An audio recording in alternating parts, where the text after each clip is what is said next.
Halo teman-teman, kembali lagi bersama Kamar Film. Kali ini kita akan membahas sebuah film dengan judul Alive. Adalah film besutan sutradara kenamaan Frank Marshall yang dirilis pada tahun 1993. Dibuat berdasarkan kisah nyata yang ditulis dalam buku Alive, The Story of the Andes Survivors karya Pierce Paul Reid yang terbit pada tahun 1974. Film bergenre drama survival ini menceritakan kecelakaan pesawat yang dialami tim rugby Uruguay pada 13 Oktober 1972 dan membuat mereka terjebak di pegunungan Andes selama puluhan hari. Alive dibintangi oleh beberapa aktor hebat seperti Ethan Hawke, Josh Hamilton, John Haymes Newton, dan Bruce Ramsey. Salah satu penyintas dari kecelakaan pesawat yaitu Nando Parado menjadi penasihat teknis dari film ini. Sebelum kita masuk ke dalam isi ceritanya, tak bosan-bosan, saya kembali mengingatkan kalau ini adalah konten full spoiler. Jadi untuk kalian yang memang belum menonton filmnya, saya sangat menyarankan untuk kalian menonton filmnya terlebih dahulu. Karena bagaimanapun, pengalaman menonton film secara utuh akan jauh lebih baik. Jadi langsung saja kita masuk ke dalam isi ceritanya.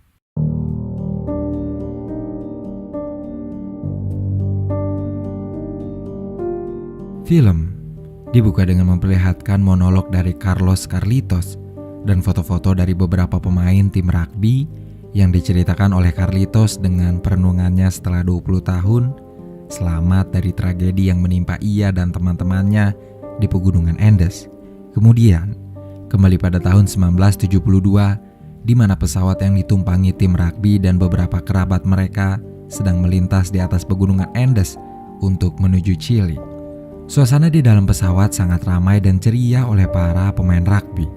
Pesawat masih terbang dengan baik sebelum pada akhirnya mengalami turbulensi akibat cuaca yang buruk. Pesawat mereka terbang rendah hingga ekornya menghantam pegunungan dan menerbangkan seorang pramugara beserta 4 orang anggota tim keluar pesawat. Sedangkan badan pesawat masih terus maju jauh ke depan sebelum akhirnya berhenti di salju tebal yang berhasil menahannya. Banyak yang selamat dari kejadian mengerikan itu, namun 6 orang telah tewas setelah pesawat mendarat. Di antaranya adalah Alex, ibu Nando, dan juga pilot. Beberapa yang lain sekarat akibat luka parah. Nando dalam keadaan koma. Mereka melakukan pertolongan pertama semampu mereka untuk menangani orang-orang yang terluka, membuat ruangan di badan pesawat, membuat selimut dari ruang kursi, dan mulai memikirkan cara bertahan hingga bantuan dari tim SAR datang. Hari menjelang malam dan cuaca semakin dingin. Nyonya Alfonso yang terjebak di kursi dan tidak ingin dipindahkan terus berteriak hingga membuat beberapa orang tak nyaman mendengarnya. Ia baru berhenti berteriak ketika Carlitos membentaknya dan menyuruhnya untuk diam. Semua orang di dalam pesawat meringkuk dan berdekatan satu sama lain agar tetap hangat. Namun, cuaca yang buruk dan angin yang bertiup kencang membuat Antonio, Roy, dan Rafael harus bergerak memindahkan koper untuk menutup lubang di ujung badan pesawat agar bisa menahan angin. Dalam semalam, korban tewas kembali bertambah. Antonio berusaha mencari cara agar bisa menghubungi tim SAR menggunakan radio. Sayangnya mekanik yang kejiwaannya terganggu setelah pesawat terjatuh mengatakan bahwa radio itu tidak akan berfungsi jika tidak menggunakan baterai. Sayangnya, baterai itu ada di ekor pesawat yang hilang. Di luar badan pesawat, beberapa anak sedang mengubur mayat teman-teman mereka di salju. Carlitos menangis dan menyesali perbuatannya, membentak Nyonya Alfonso yang tewas setelah berteriak semalaman. Mereka tidak memiliki persediaan makanan darurat, selain coklat, 4 botol wine, setengah botol rum, dan 9 kantong biskuit. Antonio berpikir keras agar dapat membuat 27 orang yang tersisa bertahan dengan makanan itu hingga tim SAR menyelamatkan mereka. Ia berharap helikopter akan menjemput mereka sore itu. Maka ia mulai menjatah 1 tutup botol anggur dan 1 persegi coklat untuk masing-masing orang. Beberapa anak yang sedang merokok di luar mendengar suara pesawat pencari. Namun karena cuaca yang masih buruk, tentu saja hal itu menghalangi jarak pandang, sehingga mustahil bagi tim SAR atau mereka untuk mengetahui posisi masing-masing. Gelap kembali tiba. Semua orang tidur berdempetan untuk menghalau dingin. Suasana di badan pesawat benar-benar hening. Semua orang sibuk dengan pikirannya masing-masing. Beberapa di antara mereka ada yang terlihat menangis. Malam terasa cepat berlalu. mereka bangun dan mulai melakukan apapun yang mereka bisa untuk bertahan. Sedangkan beberapa yang lain lebih memilih bersantai dan memandangi pegunungan bersalju yang membentang. Hari itu, Nando tersadar dan menanyakan apa yang terjadi. Roberto yang menanganinya memberitahukan bahwa mereka jatuh. Ibu Nando yang telah meninggal dan adiknya Susana yang membutuhkannya. Nando langsung terbangun untuk melihat keadaan Susana dan merawatnya. Ia telah sepenuhnya sadar. Keesokan harinya, sebuah pesawat melintas dan semua orang berteriak memberi tanda. Sayap pesawat itu menukik dan mereka dengan sangat yakin berpikir bahwa mereka akan diselamatkan hari itu. Semuanya bersorak gembira dan tidak lagi memikirkan penjatahan makanan. Wine dan coklat yang tersisa mulai dimakan oleh mereka, kecuali Jafir, Liliana, dan tentu saja Antonio yang tidak mengetahui hal itu. Tetapi ternyata perkiraan mereka salah. Tak ada yang datang menyelamatkan mereka.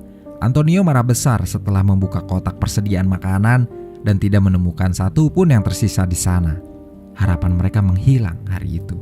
Setelah 5 hari terjebak di pegunungan, kelaparan dan putus asa itulah yang mereka rasakan.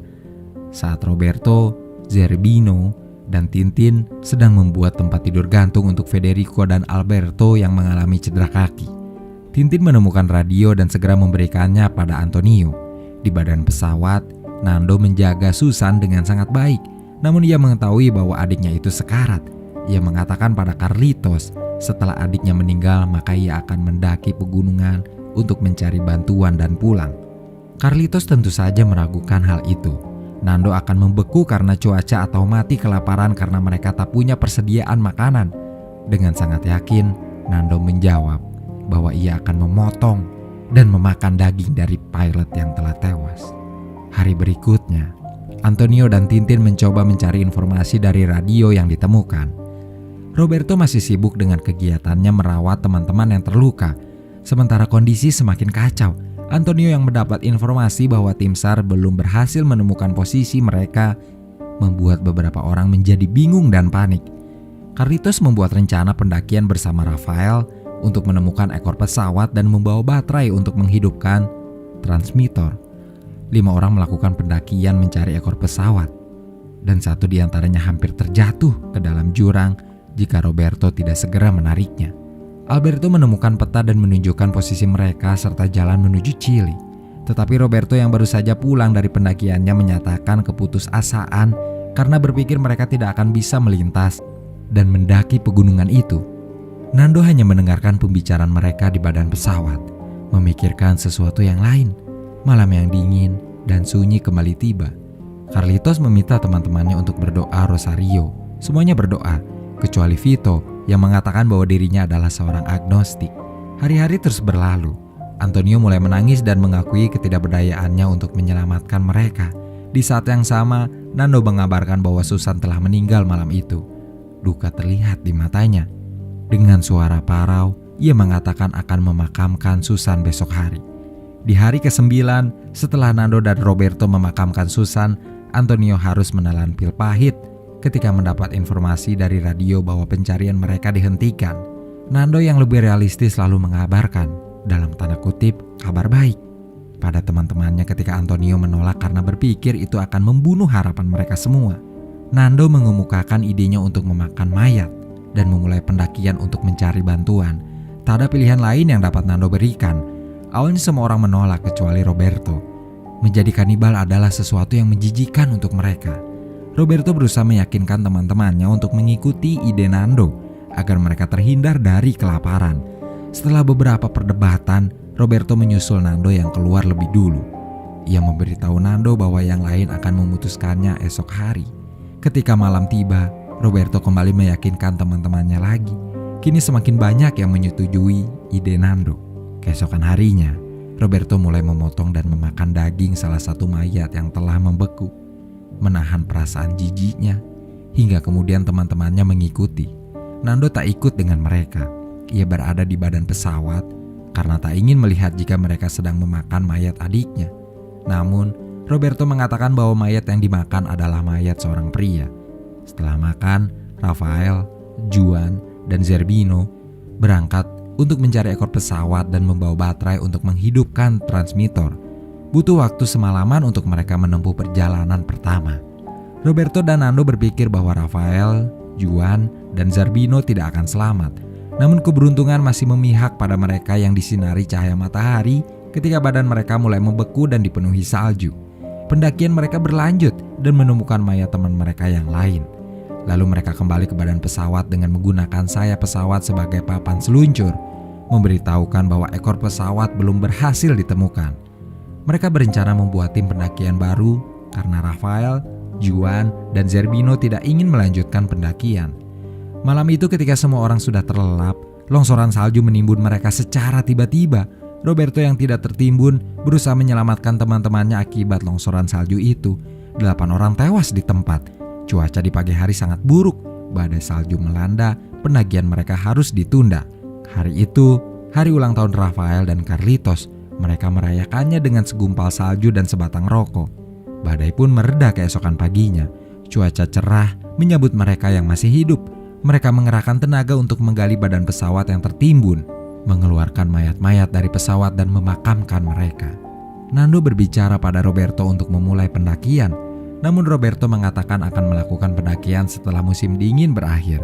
Di saat yang sama, Alberto meregang nyawanya malam itu di pangkuan Federico.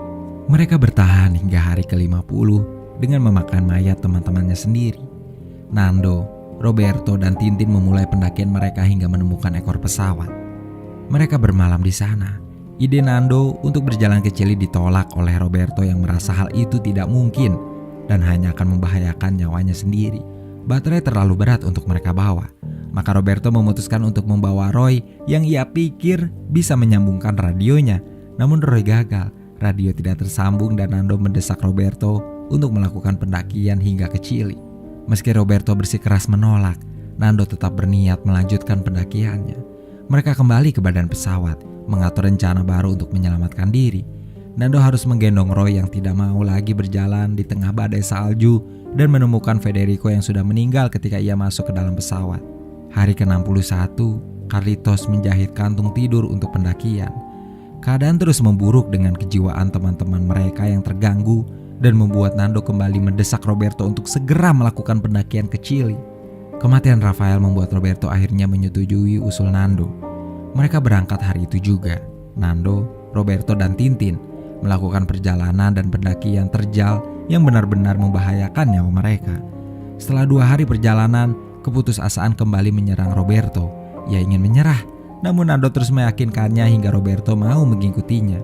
Nando menyuruh Tintin kembali ke badan pesawat agar ia dan Roberto dapat menyesuaikan jatah makanan. Roberto dan Nando melanjutkan perjalanan hingga 50 mil selama 12 hari dan sampai di Chili. Mereka berhasil mendapatkan bantuan dan kembali ke pegunungan Andes untuk mengevakuasi teman-teman mereka yang menunggu dengan harapan penuh pada mereka. Suara helikopter terdengar oleh mereka yang masih bertahan di dalam pesawat. Semua orang keluar, bersorak bahagia dan saling memeluk satu sama lain. Setelah mereka berhasil diselamatkan, mereka semua kembali ke lokasi kecelakaan, mengubur mayat 29 orang yang meninggal di bawah tumpukan batu dan menandainya dengan salib yang kemudian menjadi tugu peringatan atas kecelakaan itu. Lalu film pun selesai. Berdurasi 120 menit, plot yang dibuat memang berjalan sangat lambat. Meski begitu, penyampaiannya sederhana dan menarik. Frank Marshall berhasil mengolah cerita ini dengan cukup baik. Saya bisa membayangkan bagaimana kebosanan meneror jiwa mereka yang selamat dari kejadian mengerikan itu selama 3 bulan dan harus memakan mayat teman mereka sendiri untuk bertahan hidup. Hal yang sungguh gila jika terjadi dalam kehidupan normal. Keberhasilan Alive dengan penceritaan kisah nyatanya tentu didukung oleh Nando yang menjadi penasihat teknis pada film yang memberikan gambaran penuh tentang harapan dan tekad hidup yang luar biasa. Bahkan dari sinematografinya yang menakjubkan pun, Alive sudah dapat memberikan gambaran banyak tentang emosi dan tekanan yang para penyintas rasakan. Meski secara keseluruhan film ini agak menegangkan dan mengganggu dari unsur kanibalisme di dalamnya, namun humor yang terselip benar-benar bisa membantu mengurangi ketegangan itu. Akhir kata, Alive memang sangat layak untuk ditonton karena benar-benar menarik dan berkesan untuk saya pribadi dan mudah-mudahan untuk kalian semua juga. Segitu saja teman-teman pembahasan film kita kali ini. Terima kasih untuk kalian yang menonton konten ini sampai akhir. Dan juga terima kasih untuk kalian yang menanti-nanti konten dari Kamar Film. Sekali lagi terima kasih dan wassalamualaikum warahmatullahi wabarakatuh.